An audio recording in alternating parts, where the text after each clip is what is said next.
Good morning student. तो कैसे हैं आप लोग? आई होप आप लोग बहुत अच्छे होंगे। अच्छा रहना भी चाहिए। आइए ना, आज बिजनेस स्टडी का एक ऐसे चैप्टर को स्टार्ट करते हैं जो एग्जाम पॉइंट ऑफ व्यू से मोस्ट इंपॉर्टेंट चैप्टर माना जाता है। ठीक है, और ये चैप्टर हमने स्टार्ट कर दिया था फॉर्म्स ऑफ बिजनेस ऑर्गेनाइजेशन, जिसमें सॉरी जिसमें मैंने सोल प्रोप्राइटरशिप को बहुत अच्छे से बताया था। अगर आप लोग ने उस वीडियो को नहीं देखा है तो जाके प्लीज उसको देख लीजिए।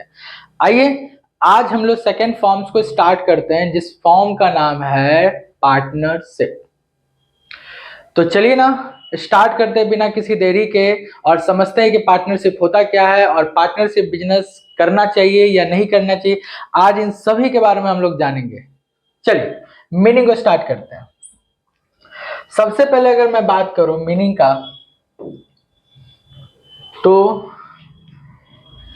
कहता है the inherent disadvantage of a sole proprietorship.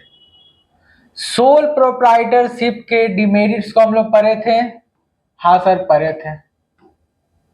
बहुत सारे डिमेरिट्स थे, 4-5 डिमेरिट्स को तो हम लोग पढ़े थे। तो वो जो डिमेरिट्स था उसको देखते हुए in financing and managing and expanding business paved the way for partnership as a viable option। उस डिमेरिट को देखते हुए, उस डिमेरिट को हटाते हुए एक नया फॉर्म आया है, जिस फॉर्म को हम लोग कहते हैं पार्टनरशिप। क्या कहते हैं? पार्टनरशिप। कहता है according to the partnership act 1932। Most important point है, ये याद रखिएगा, एमसीक्यू में पूछता है पार्टनरशिप एक्ट कब आया था। तो पार्टनरशिप एक्ट आया था 1932 में। कहता है according to partnership act 1932, partnership is the relationship between persons. Partnership क्या है सर? देखिए तोड़ तोड़ के पढ़िए। रिलेशनशिप है सर। क्या है? रिलेशनशिप किसके बीच में? बोलता है पर्संस के बीच में। पर्संस यानी मान लीजिए ए है, बी है, सी है, तीन, और इन तीनों के बीच में रिलेशन है। क्या है? तीनों के बीच में रिलेशन।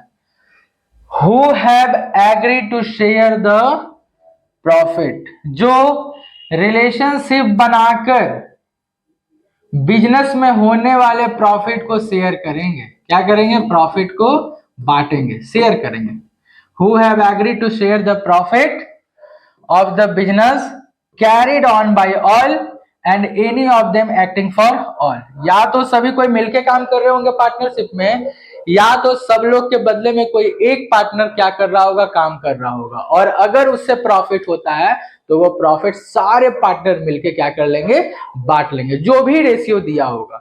आगे चलेंगे, हम लोग पढ़ेंगे, बहुत सारे रेशियोज दिए हुए रहते हैं। जब हम लोग पार्टनरशिप डेट पढ़ेंगे ना, तो उसमें हम लोग को पता चलेगा। तो पार्टनरशिप एक्ट 1932 के तहत कहता है कि partnership is a relation between the person who have agreed to share the profit. Who have agreed to share the profit carried on by all. या तो उस पार्टनरशिप में सभी लोग काम कर रहे होंगे, या any of them acting for all, या एक पर्सन सभी पार्टनर के बदले में काम कर रहा होगा। प्रॉफिट तो होना ही होना है, तो अगर प्रॉफिट होगा तो उसको बांटना पड़ेगा। क्लियर है? तो ये है पार्टनरशिप का डिफिनेशन। और हाँ, सोल प्रोप्राइटरशिप का डिमेरिट यहाँ पे कह रहा है, तो फिर से मैं आपको बता दूं, सोल प्रोप्राइटरशिप को जरूर पढ़ें, उसके मेरिट्स को, उसके डिमेरिट्स को, क्योंकि अगर किसी चीज में डिमेरिट्स नहीं होता तो हम लोग आगे बढ़ेंगे ही नहीं, है ना। हम लोग दूसरा ऑप्शन में नहीं जाएंगे। क्यों? क्योंकि अगर पहला ऑप्शन ही हमें पसंद आ गया है, पहला ऑप्शन में हमें कोई शिकायत नहीं है, तो क्या हम दूसरा ऑप्शन में जाएंगे? नहीं सर, जाएंगे। बट जो सोल प्रोप्राइटरशिप हमारे पास ऑप्शन था उसमें डिमेरिट्स थे। ऐसा नहीं है कि इसमें डिमेरिट्स नहीं होगा, पार्टनरशिप में भी डिमेरिट्स है, लेकिन जो सोल प्रोप्राइटरशिप में डिमेरिट्स है वो इसमें डिमेरिट्स नहीं मिलेगा। इसलिए हम लोग ऑप्शन बी पार्टनरशिप को चुनते हैं। क्लियर है? तो ये था पार्टनरशिप का मीनिंग, जो आपको इन दोनों पॉइंट में लिखना। अगर आपसे पूछता है right the meaning of partnership, तो आपको ये दो पॉइंट लिख देना है। आई होप इसमें कोई दिक्कत नहीं होगा। चलिए हम लोग आगे बढ़ते हैं और समझते हैं नेक्स्ट टॉपिक क्या है। नेक्स्ट टॉपिक जो हम लोग को पढ़ना है वो पढ़ना है फीचर्स किसका? पार्टनरशिप का। अब देखिए, जब सोल प्रोप्राइटरशिप हम लोग ने स्टार्ट किया था तो उसके भी फीचर्स देखे थे, उसके भी कैरेक्टरिस्टिक्स देखे थे। तो हम लोग को पार्टनरशिप का भी फीचर कैरेक्टरिस्टिक्स को देखना होगा, ये भी 5 नंबर में पूछे जाते हैं, ठीक है ना। तो ये सब जो टॉपिक आप पढ़ रहे हो ना, ये थ्योरी पॉइंट ऑफ व्यू से मोस्ट इंपॉर्टेंट है, और आपके एग्जामिनर जो है वो थ्योरी पे फोकस काफी करते हैं, ठीक है, स्पेशली बिहार बोर्ड के बच्चे। चलिए, सबसे पहला जो फीचर है वो है फॉर्मेशन। क्या है? फॉर्मेशन। कहता है business is established as per the provision of partnership act 1932। Partnership में बिजनेस को अगर आपको स्टार्ट करना है तो वो किसके द्वारा एस्टैब्लिश्ड होने वाला है? इस एक्ट के द्वारा, जिस एक्ट का नाम है पार्टनरशिप एक्ट 1932 में। पहला फीचर। दूसरा, लायबिलिटी। देखिए, अगर तुम याद करो तो सोल प्रोप्राइटरशिप में लायबिलिटी क्या था? अनलिमिटेड। यहां पर देखिए कहता है all the partners in the business, इस बिजनेस में हैव अनलिमिटेड लायबिलिटी। यानी ये जो बात है ये सोल प्रोप्राइटरशिप से मैच कर रही है। क्या कर रही है? मैच, यानी सेम टू सेम है, सेम टू सेम। किसके? सोल प्रोप्राइटरशिप के। तो हाँ, पार्टनरशिप में पार्टनर्स का लायबिलिटी अनलिमिटेड होता है। और अनलिमिटेड लायबिलिटी आप लोग जानते हैं ना क्या है? यहां पे पर्सनल एसेट्स को भी टच किया जाएगा अगर आपके बिजनेस एसेट्स ड्यूज को नहीं चुका सकते हैं तब। इसको बोलते हैं अनलिमिटेड लायबिलिटी। नेक्स्ट है रिस्क बियरिंग। कौन लेगा सर रिस्क? कहता है कि all the risk is the business, इस बिजनेस में होने वाले सारे risk is shared by all the partner, सभी को लेना है। अब देखिए सोल प्रोप्राइटरशिप में क्या था, जितने सारे रिस्क हो रहे थे सब बेचारा एक बंदा ले रहा था जो अकेला वो ओनर था। लेकिन यहाँ पे रिस्क बटेगा, लॉस बटेगी। जहां पे 100 का घाटा वहां 10 का घाटा, आपको समझ में। लेकिन हाँ, लॉस तो मिलेगा बट कम। तो है ना ऑप्शन अच्छा। सोल प्रोप्राइटरशिप में 100 अगर लॉस हो तो 100 आपके माथा पे है, लेकिन यहाँ पार्टनरशिप में अगर होगा तो वो 100 लॉस क्या होंगे? बटेंगे, हर एक पार्टनर को मिलेगा। तो आपके ऊपर लॉस का प्रेशर रिड्यूस होगा। तो ये एक अच्छा पॉइंट है। नेक्स्ट है डिसीजन मेकिंग एंड कंट्रोल। कौन लेगा डिसीजन सर? कौन बिजनेस को कंट्रोल करेगा? कहता है all the decision are taken after the consent of all the partners and each partner share responsibility of running the business. Partnership में कोई भी डिसीजन अगर होगा तो वो सारे पार्टनर के कंसेंट से होगा, यानी सभी पार्टनर अपने अपने राय देंगे, और सारे लोगों के राय को सुनते हुए कोई भी डिसीजन पार्टनरशिप में लिया जाएगा। सोल प्रोप्राइटरशिप में वो बंदा अकेले डिसीजन लेता था, लेकिन यहां पे क्या है? यहां पे ऑल पार्टनर्स, क्या कह रहा है? ऑल पार्टनर्स का हमें कंसेंट लगेगा। क्या लगेगा? कंसेंट। अगर कोई भी बिल पास करवाना है, कोई भी डिसीजन लेना है, तो कोई एक पार्टनर भी अगर वहां से एब्सेंट है तो उसको बुलाइए और सभी कोई साथ में बैठकर उस डिसीजन पे काम कीजिए और वो डिसीजन को लीजिए। ये है पार्टनरशिप का 4th नंबर फीचर। नेक्स्ट है कंटिन्यूटी। कहता है continuity depends upon the partnership deed. जितना ट्रांसपेरेंट आपका पार्टनरशिप डीड होगा। सर ये पार्टनरशिप डीड क्या होती है? क्लास 11 में पढ़ना था वैसे। कहता है ये एक एग्रीमेंट है। क्या है? एग्रीमेंट जो पार्टनर्स के बीच में साइन होंगे। किसके बीच में? पार्टनर्स के बीच में। और इसी एग्रीमेंट के तहत वो पार्टनरशिप चलेगा। तो जितना अच्छा ये पार्टनरशिप डीड होगा उतना ही पार्टनरशिप की कंटिन्यूटी अच्छी होगी। अगर पार्टनरशिप डीड अच्छा से नहीं बना है तो हाँ, हो सकता है कि आगे चल के पार्टनरशिप में विवाद हो जाए, कॉन्फ्लिक्ट हो जाए और पार्टनरशिप बंद हो जाए। है ना? समझ में आ रहा है ना? बस वही चीज है। नेक्स्ट है नंबर ऑफ पर्सन, या बोलिए नंबर ऑफ पार्टनर्स। कहता है the minimum number of partners needed to start a partnership. अगर पार्टनरशिप स्टार्ट करना है तो मिनिमम नंबर इज 2। कितना होना चाहिए? मिनिमम पार्टनर 2 होना चाहिए। कितना? 2। According to section 464 of the companies act 2013 company act के तहत maximum number of partner in a partnership firm can be 100। Maximum कितना होना चाहिए? 100। लेकिन किसके तहत? याद रखिएगा, कंपनीज एक्ट के तहत। किसके तहत? कंपनी एक्ट के तहत। तो मिनिमम 2 और मैक्सिमम 100 नंबर ऑफ पार्टनर्स होने चाहिए। तो ये है पार्टनरशिप के फीचर। आई होप आपको एक एक पॉइंट अच्छा से क्लियर हो रहा होगा। एक एक पॉइंट को अपने कॉपी में अच्छा से लिखो, वीडियो को 10 बार देखो, ताकि आपके दिमाग में एक एक पॉइंट अच्छा से छप जाए, क्योंकि यही पॉइंट आपको एग्जाम में भी लिख दे। एकदम डिक्टो लिख के आओ, पूरा का पूरा मार्क्स आपको मिलेगा, कोई मार्क्स कहीं से कटने वाला नहीं है। नेक्स्ट जो हम लोग को पढ़ना है वो पढ़ना है मेरिट्स। पार्टनरशिप खोलने के फायदे। मेरिट्स बोलो, कभी कभी पूछ देता है एडवांटेज। क्या पूछ देता है? एडवांटेज यानी फायदा। तो आपको यही पांचों पॉइंट लिखना है, ठीक है? मेरिट्स या एडवांटेज ऑफ पार्टनरशिप। चलिए, सबसे पहला एडवांटेज बोलो या मेरिट्स बोलो, easy of formation and closure.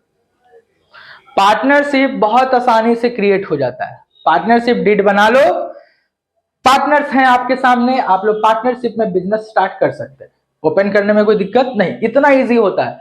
Sir क्या रजिस्ट्रेशन करवाना है? ये भी ऑप्शनल है, आप करवा भी सकते हैं, नहीं भी करवा सकते हैं। इसलिए आपका पार्टनरशिप में बिजनेस चलाना इजी हो जाता है। उसी तरह से क्लोज करना भी इजी है। कहता है business can be establish and close with the consent of all the partner. सिर्फ आपको सारे पार्टनर का कंसेंट चाहिए। As the registration is optional, क्योंकि रजिस्ट्रेशन ऑप्शनल है। करवाना है तो करवा लो, नहीं करवाना है तो कोई बात नहीं। नेक्स्ट मेरिट्स है balance decision making. Next merits क्या है? बैलेंस, यानी देखिए अब सारे बंदे मिलकर, सारे पार्टनर मिलकर डिसीजन लेंगे तो हर एक पार्टनर का सहमति है, और हर एक पार्टनर का सहमति है तो आगे जाकर डिसीजन में कोई भी दिक्कत आता है तो वो सब कोई रिस्पॉन्सिबिलिटी लेगा, कोई एक दूसरे के ऊपर उंगली नहीं उठा सकता। यानी शांति है, यानी बैलेंस्ड है। ऐसे डिसीजन को हम लोग बैलेंस डिसीजन कहते हैं। क्या बोलते हैं? बैलेंस्ड। भले लेट होता है तो ये सभी लोग से पूछना है, लेकिन एक डिसीजन अच्छा होता है। आगे मोर फंड। देखिए सोल प्रोप्राइटरशिप में ये भी एक डिमेरिट था, लिमिटेड रिसोर्सेस, लिमिटेड फंड्स। लेकिन यहाँ पे ज्यादा फंड्स हैं, क्योंकि यहाँ पे 4 5 6 7 8 9 10 100 तक पार्टनर है, और सभी कोई अगर थोड़ा थोड़ा भी पैसा मिला देना तो बहुत पैसा है पार्टनरशिप में। तो क्या फंड्स का दिक्कत है? नहीं सर, फंड्स का तो दिक्कत नहीं है। कह रहा है funds are provided by all the partners which increase the scope for large scale business operation. आप बड़े पैमाने पे भी बिजनेस कर सकते हैं। नेक्स्ट है शेयरिंग ऑफ रिस्क। ये भी एक मेरिट्स है। पूरा पूरी रिस्क किसी एक पर्टिकुलर पार्टनर पे नहीं आएगा, पूरा पूरी लॉस बढ़ जाएगा एज पर पार्टनरशिप डेट। कहता है business risk and responsibility are share among all the partner, सारे पार्टनर में बटेंगे। और लास्ट क्या है? Secrecy. It is easy to maintain business secrecy, यानी बिजनेस के सीक्रेट इंफॉर्मेशन को हम लोग अच्छे तरीका से रख सकते हैं, क्योंकि हमें किसी को दिखाने का जरूरत नहीं है। As there is no need, कोई जरूरत नहीं है to submit the financial result. I hope merits आप लोग को क्लियर होंगे। अगर मेरिट्स है तो उसका डिमेरिट्स होगा। चलिए, तो नेक्स्ट टॉपिक है हमारा डिमेरिट्स ऑफ पार्टनरशिप। जिस तरह से सोल प्रोप्राइटरशिप का डिमेरिट्स था, उस तरह से पार्टनरशिप का भी कुछ डिमेरिट्स है। सबसे पहला डिमेरिट्स अनलिमिटेड लायबिलिटी। कहता है each partners liability is extended to their personal property. और अगर पर्सनल प्रॉपर्टी तक है तो यहाँ पे लायबिलिटी क्या है? अनलिमिटेड। नेक्स्ट क्या है? Limited resources. Availability of finance is limited due to the restriction of number of partner. अब देखिए, अगर लार्ज स्केल बहुत बड़े पैमाने पे अगर आपको बिजनेस चलाना है तो आपके बिजनेस में नंबर ऑफ पार्टनर्स भी बढ़ सकते हैं, बट यहाँ पे मैक्सिमम तय कर दिया गया 100 रखना। कितना रखना? 100। तो अगर 100 रखोगे तो क्या 100 लोग उस बड़े पैमाने पे बिजनेस को रन कर सकते हैं? नहीं सर, हमको और पार्टनर का जरूरत है, लेकिन कंपनीज एक्ट रोकेगी वहीं पे। और यही इसका दूसरा डिमेरिट्स है। तीसरा है पॉसिबिलिटी ऑफ कॉन्फ्लिक्ट। कहा जाता है जहां पे बर्तन है वहां पे नोक झोंक, यानी बर्तन की आवाज आने का संभावना भी बढ़ती है। उसी तरह से जहां पे पार्टनर्स हैं, एक पार्टनर, दो पार्टनर, तीन पार्टनर, चार पार्टनर, पांच पार्टनर, कभी भी कॉन्फ्लिक्ट हो सकते हैं, यानी कॉन्फ्लिक्ट होने का पॉसिबिलिटी है। ऑल द पार्टनर में हैव डिफरेंट ओपिनियन, हर एक पार्टनर का अलग अलग ओपिनियन होता है, विच क्रिएट कॉन्फ्लिक्ट, जिसके कारण क्या हो सकता है, कॉन्फ्लिक्ट हो सकता है उन सभी के बीच में। ये भी एक मोस्ट इंपॉर्टेंट डिमेरिट्स है। Lack of continuity, any conflict between the partner और the death of a partner may bring business to an end. अगर कॉन्फ्लिक्ट हुआ या कोई पार्टनर का डेथ होता है तो वहीं पे बिजनेस क्या हो जाएगी, बंद हो जाएगी। और लास्ट है लैक ऑफ पब्लिक कॉन्फिडेंस, कहता है it is difficult for an outsider to ascertain true financial position. अभी जस्ट बताए थे हमें जरूरत ही नहीं है अपने फाइनेंशियल पोजीशन को पब्लिक के सामने रखना, क्यों, क्योंकि सीक्रेसी मेंटेन है यहाँ पे। अब अगर पब्लिक के सामने अब हम अपने रिजल्ट को रखेंगे इन्हें, तो क्या पब्लिक या कस्टमर हमारे ऊपर भरोसा करेगी? किसी भी बिजनेस पे कस्टमर कब भरोसा करते हैं, जब हम उनके सामने पूरा पूरी खुल के आ जाते हैं सामने, यानी ट्रांसपेरेंट। बट यहाँ पर तो हम लोग ट्रांसपेरेंट नहीं है, तो क्या वो लोग हमारे ऊपर इतना इजी वे में भरोसा कर सकते? नहीं कर सकते। इसीलिए लैक ऑफ पब्लिक कॉन्फिडेंस भी यहाँ पे आपको मिलता है। ये था इसका डिमेरिट्स। नेक्स्ट और आज का लास्ट टॉपिक जो मोस्ट इंपॉर्टेंट है वो है टाइप्स ऑफ पार्टनर्स। पार्टनर्स कितने तरह के होते हैं, थोड़ा ध्यान दीजिएगा। सबसे पहला पार्टनर है एक्टिव पार्टनर। क्या है? एक्टिव। इसके नाम पे जाइए, एक्टिव, जो ऑल टाइम प्रेजेंट हो, प्रेजेंट।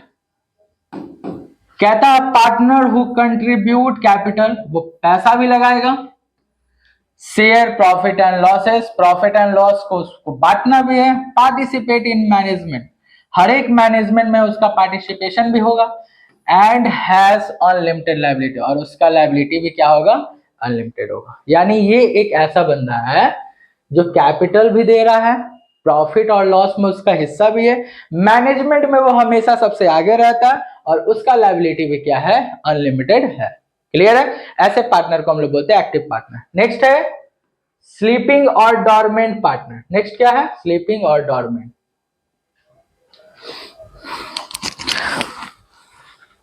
चलिए थोड़ा कभी कभी चेक कर लेते हैं कि माइक चल रहा है ना, इसलिए। चलिए नेक्स्ट क्या है? स्लीपिंग और डॉर्मेंट। इसके भी नाम पे स्लीपिंग, स्लीपिंग यानी सोने वाला, लेकिन यहाँ सोने वाला नहीं है। देखिए ध्यान से, पार्टनर हु कंट्रीब्यूट कैपिटल, ये भी पार्टनर पैसा लगाएगा, शेयर प्रॉफिट एंड लॉसेस, ये भी पार्टनर प्रॉफिट एंड लॉसेस को बांटेगा, एंड हैज अनलिमिटेड लायबिलिटी, और इस पार्टनर का भी लायबिलिटी क्या है, अनलिमिटेड। बट यहीं से does not participate in management, लेकिन मैनेजमेंट में इसका पार्टिसिपेशन नहीं होगा, इसका होगा और इसका नहीं होगा। यानी कोई भी डिसीजन लेने में, कोई भी मैनेजमेंट में इनका हस्तक्षेप नहीं चलने वाला है। इनको हम लोग बोलते हैं स्लीपिंग या डॉर्मेंट पार्टनर।